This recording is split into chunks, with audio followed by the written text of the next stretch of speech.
Okay, so back to the garden story today.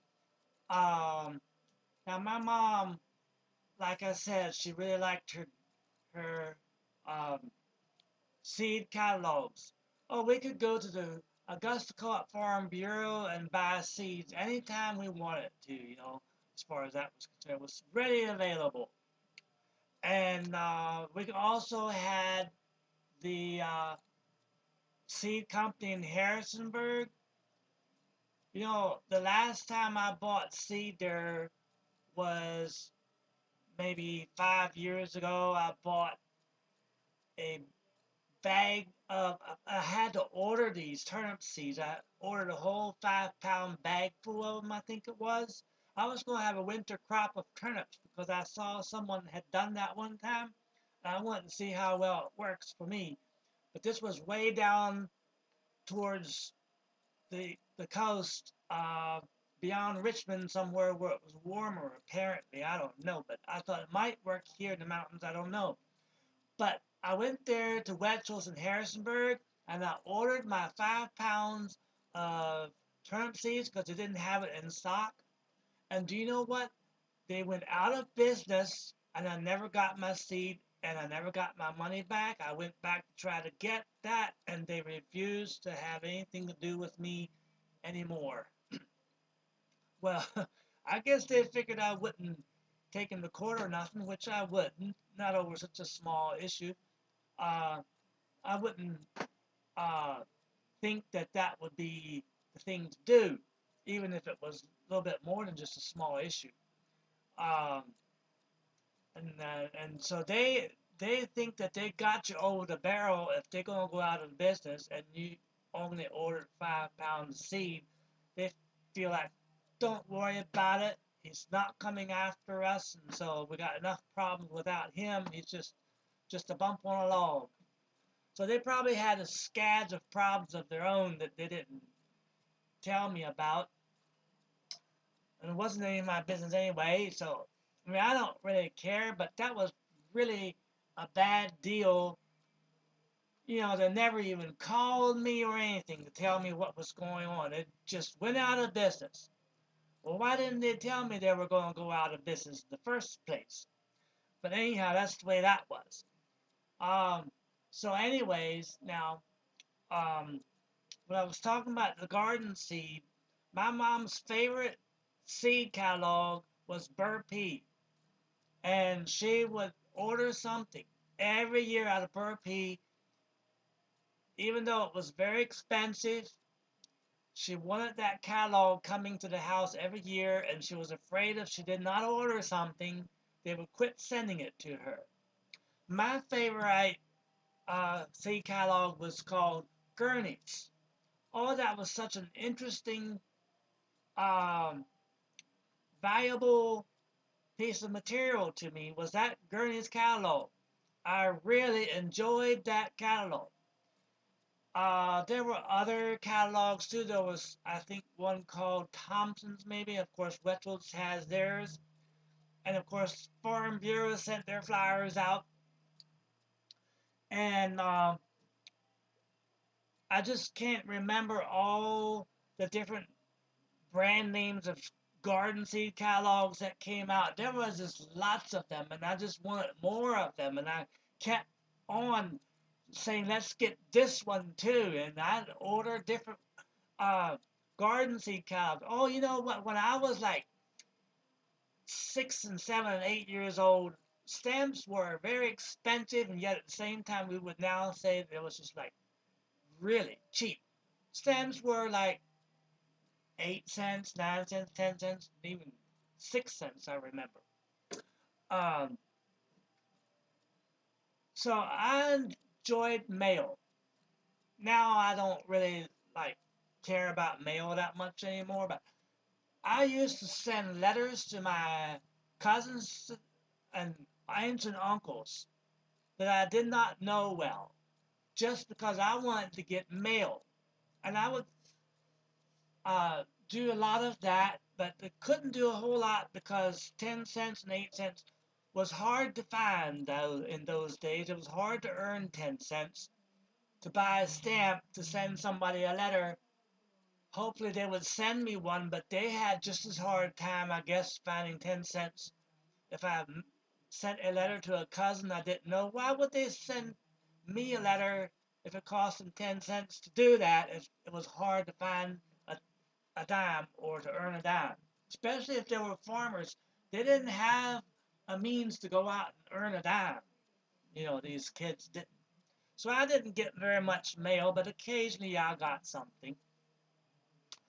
But it always meant something to me to go out and get the mail. There was a quarter mile to the highway to get the mail. And if I saw the mail carrier up the street, um, he would be like two mailbox sets away. I could run out there and I could cross the highway and be there by the time he got to the mailbox. You couldn't do that now because you have to wait a long time to cross that road because the road has been widened, population has exploded, and there's so much traffic. It's just next to impossible to be able to do that now. But this mail carrier would give me a box of cookies or candy or something at Christmas time. He got to where he really enjoyed having me come out there to his car to get the mail. Um, and then a couple of years ago, I met the mailman. He had retired, and I told him who I was. He was really amazed because to him, I was this little boy that ran out there to get the mail, and this was many, many years ago. And he was so glad to see me. And but anyhow, so we would order these seeds. And usually it would take about 6 weeks for these seeds to come. And I would wait and I would wait and I would wait. To me, it was more fun than Christmas. Uh, to have these boxes of seeds come and open it up. Oh, I'll be so happy. And when can we plant these seeds? Well, we can plant peas in February if the ground is warm enough.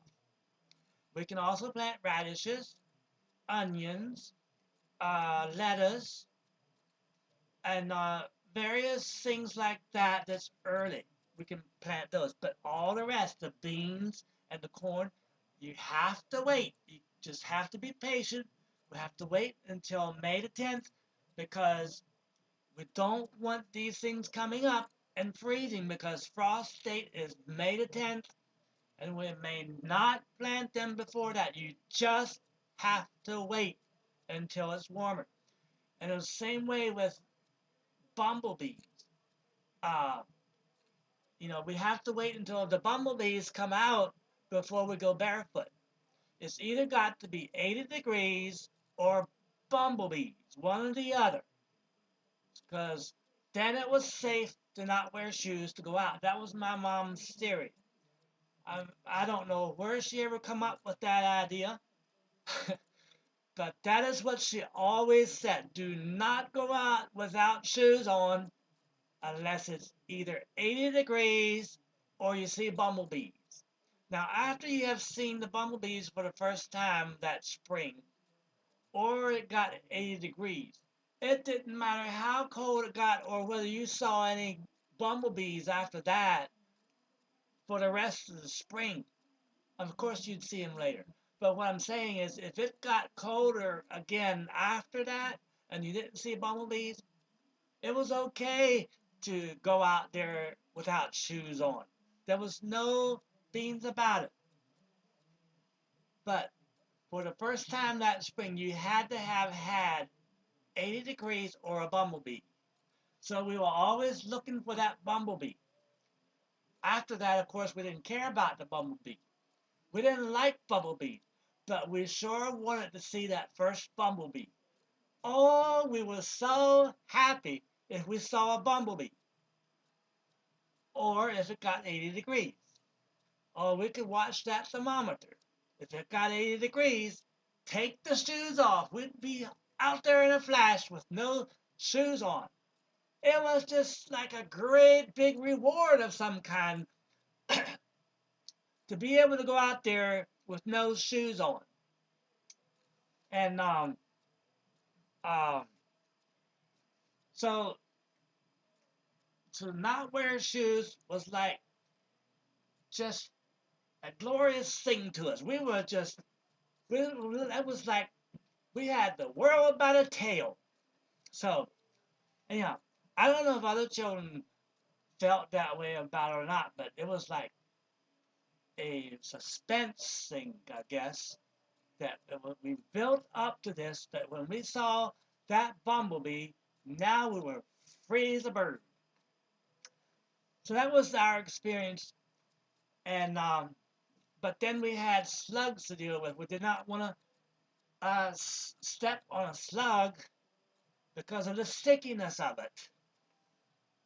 But anyhow, um, so back to the gardening though, we would plant then in May the 10th, we would plant our beans and our corn, and my mom would soak the lima beans because they were harder, and she would soak them in water overnight before we plant them. Sometimes we put water in the road also as we planted the seed.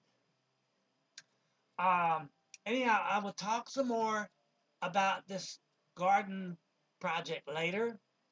I see it's almost 12 minutes now, uh, so I hope you enjoyed this bumblebee story along with the garden.